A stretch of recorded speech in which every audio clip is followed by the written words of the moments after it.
तर हेक्टरी 50,000 मदत करा. शेतकऱ्यांनी कृषी मंत्र्यांकडे ही मागणी केली. तलाठ्यांनी पंचनामे केले नाही. भरणेंसमोर शेतकऱ्यांच्या या तक्रारी. सर्वांचे पंचनामे झाले पाहिजे. कृषी मंत्री भरणेंचे हे आदेश आहेत. कृषी मंत्री भरणेंनी शेतकऱ्यांसमोरच फोन लावून हे आदेश दिले. भरणे पाहणीसाठी येताच शेतकऱ्यांनी तक्रारींचा पाढा वाचला. हेक्टरी 50,000 मदत करा. शेतकऱ्यांची कृषी मंत्र्यांकडे ही मागणी. तर जमीन वाहून गेली असेल, विहीर बुजली असेल तर सरकार मदत करेल. 1 गुंठ्याचेही पंचनामे शिल्लक राहणार नाही असं आश्वासन कृषी मंत्री भरणेंनी दिलंय. 2 आणि 3 हजार रुपये मदत देऊ नका बरं का साहेब. फुटपंटी मदत देऊ नका आम्हाला. 50,000 रुपये हेक्टरना मदत द्या. हा शेतकऱ्याचं खूप नुकसान झालेलं आहे साहेब. हॅलो, तुम्ही ते खरडून जमिनीचं का टाकत नाही पंचनाम्यामध्ये? जे खरडून गेले ते खरडून टाकलं पाहिजे ना याच्यामध्ये एनडीआरएफच्या नियमाप्रमाणे.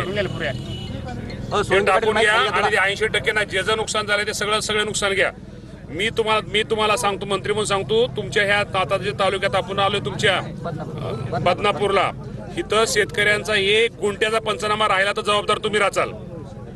अजिबात कुणाचं ज्याचं नुकसान झालंय ते सगळ्याचं हे करा.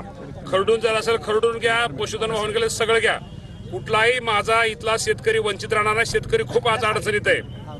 त्यामुळे अजिबात कारण कोणी हे करू नका. सगळी काळजी घ्या अजिबात. आणि स्वतः जाऊन तिथं बांधावरती जाऊन आपल्या स्टाफला, कृषी विभाग तुमच्या जोडीला घ्या. सगळ्यांना स्टाफला तिथं जाऊन हे करा. नाही फिरून लोक